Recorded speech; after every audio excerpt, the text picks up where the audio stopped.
Subscribe कीजिए BGT news को और प्रेस कीजिए इस बेल आइकन को ताकि आपको मिल सके सहारनपुर की राजनीति से जुड़ी हुई हर वीडियो और न्यूज सबसे पहले। सहारनपुर के अंदर जिला पंचायत का चुनाव हो रहा है, ब्लॉक प्रमुख का चुनाव हो रहा है, लिहाजा साम दाम दंड भेद वाली नीति पर काम हो रहा है। लेकिन विपक्ष का आरोप है कि सत्ता पक्ष सरकारी मशीनरी का दुरुपयोग कर रहा है। आज इसी मुद्दे पर बातचीत करेंगे। हमारे साथ बात करने के लिए देवबंद से ब्लॉक प्रमुख का चुनाव लड़ रहे राजेंद्र सिंह राणा के सुपुत्र कार्तिकेय राणा मौजूद हैं। कार्तिकेय जी, पहले तो बहुत स्वागत है आपका बीजीटी न्यूज़ पर। बहुत बहुत धन्यवाद। कल आप अधिकारियों से मिलने गए, एसएसपी से मिले, डीआईजी से मिले, क्या मामला है?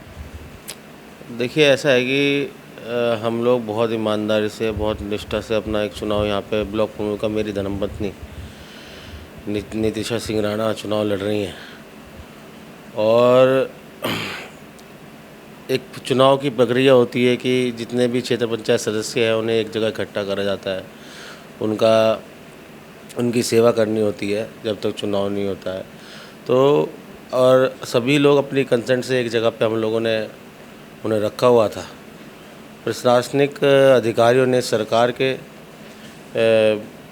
उन लोगों ने वहाँ पे जाके जिस जगह पे रखा हुआ था, लगभग 50-60 लोग पुलिस के और कुछ सिविल ड्रेस में वो लोग वहाँ पे गए। इन्होंने पूरी प्रॉपर्टी सील करी और लगभग रात के 9 बजे परसों रात वो लोग एंटर हुए थे और सुबह 8 बजे तक रहे। सभी बीडीसीओ पे, सभी क्षेत्र पंचायत सदस्यों पे उन लोगों ने दबाव बनाया कि सत्ताधारी पार्टी के पक्ष में वोट करने के लिए। लेकिन लोकतंत्र है, लोकतंत्र में सबको अपनी जो मत है, वोट है, वो अपने हिसाब से देने का अधिकार है। तो सब लोगों ने प्रशासन की दबाव के बावजूद सभी क्षेत्र पंचायत सदस्यों ने पूरी तरीके से 10-12 घंटे टॉर्चर होने के बावजूद उन लोगों ने हमारा साथ नहीं छोड़ा, हमारे साथ हैं। और ये पूरा वाकया नोएडा स्थित एक होटल में सारा हुआ था। तो आप जब अधिकारियों से मिले तो अधिकारियों ने क्या कहा, इस बात पर क्या संज्ञान लिया अधिकारियों ने? देखिए, प्रदेश में सरकार भारतीय जनता पार्टी की है, माननीय योगी आदित्यनाथ जी मुख्यमंत्री हैं और प्रशासनिक अधिकारी कभी किसी भी अगर कोई ऐसी कोई सिचुएशन सामने आती है तो कभी भी वो उस चीज़ को मानने से तो हमेशा इनकार ही करेंगे। लेकिन हमने अपने प्रशासन और इस देश के संविधान पे विश्वास रखते हुए हमारा काम था कि हम उनके पास जाए, अपनी बात रखें और कोशिश करें उन्हें भी मनाने की। चूँकि सरकार, देखिए, आज भारतीय जनता पार्टी है, कल समाजवादी पार्टी की भी होगी। सरकार बदलती बदलती रहती है। प्रशासनिक अधिकारियों को किसी भी सत्ता पक्ष के दबाव में आके राजनीति में नहीं घुसना चाहिए। आपको नहीं लगता कि जिस तरीके से आप कह रहे हैं कि सरकारी मशीनरी का दुरुपयोग हो रहा है, आप सीधा आरोप अपने क्षेत्रीय सत्ता पक्ष के नेताओं पर लगा रहे हैं? कौन है वो नेता, कौन वो लोग हैं जो सरकारी मशीनरी का दुरुपयोग करवा रहे हैं? देखिए, मैं नाम किसी का नहीं लूँगा, क्षेत्रीय नेताओं पे ही नहीं। मैं तो देखिए ये कह रहा हूँ कि प्रदेश में सरकार भारतीय जनता पार्टी की है और खाली ये चीज़ ब्लॉक प्रमुख की देवबंद में नहीं हो रही है। आपने जैसे कि अभी कुछ समय पहले शामली में भी देखा होगा, मुजफ्फरनगर में भी यही हो रहा है, चरथावल में ब्लॉक प्रमुख कैंडिडेट के साथ ऐसा ही हुआ। तो ये पूरे प्रदेश की बात है। सत्ताधारी पार्टियों को लगता है कि भाई ये सत्ता का चुनाव होता है, सत्ता के दबाव में लाकर अपने चुनाव को निकाला जा सकता है, जीता जा सकता है। लेकिन मैं सभी को बता देना चाहता हूँ, ये शामली मुजफ्फरनगर नहीं है, सहारनपुर है और देवबंद है। हमारे फादर साहब ने, पिताजी ने, स्वर्गीय पिताजी राजेंद्र सिंह राणा जी ने पब्लिक के लिए बहुत सेवा करी है। हमारे साथ बहुत लोग हैं, जनता हमारे साथ है। तो हमें हराने के लिए उन्हें बहुत ज़्यादा प्रयास करना पड़ेगा। ऐसी क्या ज़रूरत आन पड़ी कि आपको इमरान मसूद का समर्थन लेना पड़ गया? आपके पिताजी तो इतने बड़े नेता रहे हैं, 2-2 बार मिनिस्टर रह चुके हैं। क्या देवबंद में किसी एक व्यक्ति की सहायता के बिना काम नहीं चल रहा था? देखिए, खाली इमरान मसूद जी नहीं, जो पार्टी के और भी नेता हैं और लोगों ने भी सपोर्ट करा है।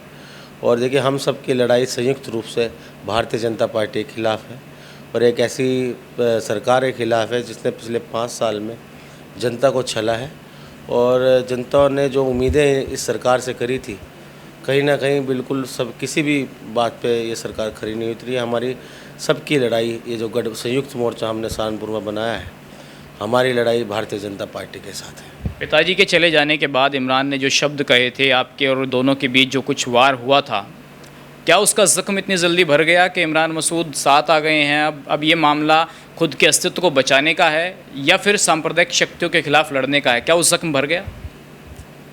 देखिए, राजनीति में बहुत सारी घटनाएं होती हैं। वो एक हमारी एक पर्सनल मैटर था और कहीं ना कहीं समय के साथ आदमी को आगे बढ़ना पड़ता है।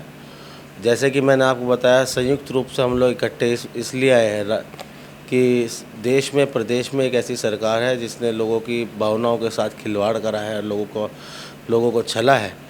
और सांप्रदायिक ताकतें जिस तरीके से पिछले 5-6 साल में सांप्रदायिकता से बहुत ज़्यादा नुकसान हुआ है पब्लिक में, हमारी सबकी लड़ाई संयुक्त रूप से उसके साथ है। ये अपने पर्सनल मैटर्स अपनी जगह हैं और जो हम लोग लड़ाई लड़ रहे हैं एक बहुत बड़े मकसद के लिए लड़ रहे हैं, तो उसमें साथ आने में मुझे नहीं लगता कोई दिक्कत होनी चाहिए। जिला पंचायत अध्यक्ष का भी चुनाव हो रहा है। समाजवादी पार्टी के नेताओं की कल भी मीटिंग हुई, जबकि ये कहा जा रहा है कि संयुक्त मोर्चा बन चुका था, तो लेकिन समाजवादी पार्टी मोर्चे में दिखाई नहीं दे रही है। रुद्रसेन चौधरी साहब जो हैं वो नज़र नहीं आ रहे हैं।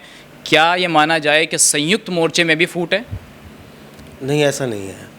मैं आपको बताना चाहूँगा कि जब संयुक्त मोर्चे की बात हुई थी, सबसे पहले अगर कोई सामने आया था वो हमारे पार्टी के जिला अध्यक्ष सहारनपुर के आदरणीय रुद्रसेन जी, वही सामने आए थे। लगातार मीटिंगें चल रही है, हमारे सारे 4 जिला पंचायत सदस्य हैं, वो लोग हमारे साथ हैं और वो संयुक्त मोर्चे को ही वोट देंगे। गारंटी है कि रुद्रसेन जी जो है नवीन खटाना जी का समर्थन करेंगे?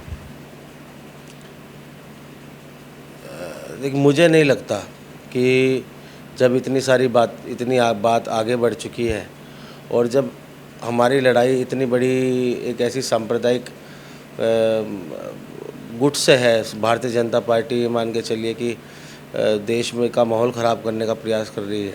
अब भी चूँकि आने वाले आगामी 2022 में चुनाव है, तो मुझे नहीं लगता कि हमारे जिला पंचायत सदस्यों में से एक भी वोट बाहर जाएगी।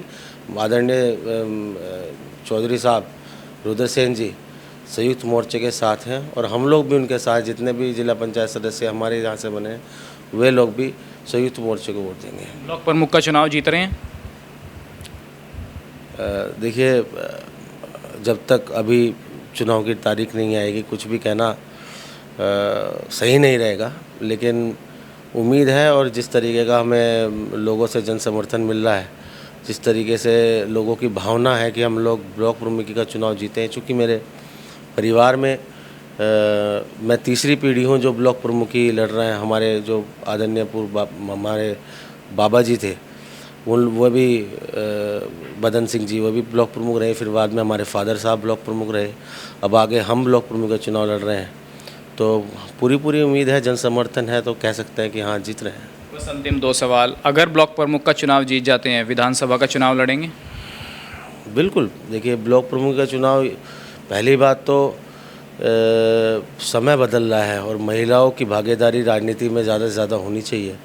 इसी वजह से महिला सीट थी, हमें लगा कि किसी हमारी धर्मपत्नी है, शिक्षित है और कंपनी सेक्रेटरी तक उन्होंने पढ़ाई करी है, जज की तैयारी करी है जुडिशरी की, तो हमें लगा कि एक पढ़े लिखे लोगों को और महिलाओं को मुख्य रूप से सामने आना चाहिए, तो इसलिए ब्लॉक प्रमुख का चुनाव उन्हें लड़ाया है।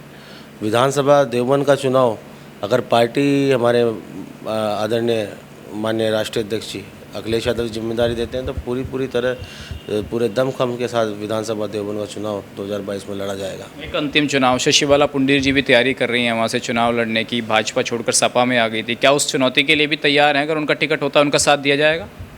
देखिए, मैं पार्टी का एक बहुत छोटा सा कार्यकर्ता हूँ और हम लोग, चाहे वो शशिबाला पुंडीर जी हों, चाहे मैं हूँ, चाहे वे महावी अली हों, पूर्व विधायक रहे हैं, जो कोई भी हो, हम लोग देखिए समाजवादी पार्टी के लिए काम कर रहे हैं।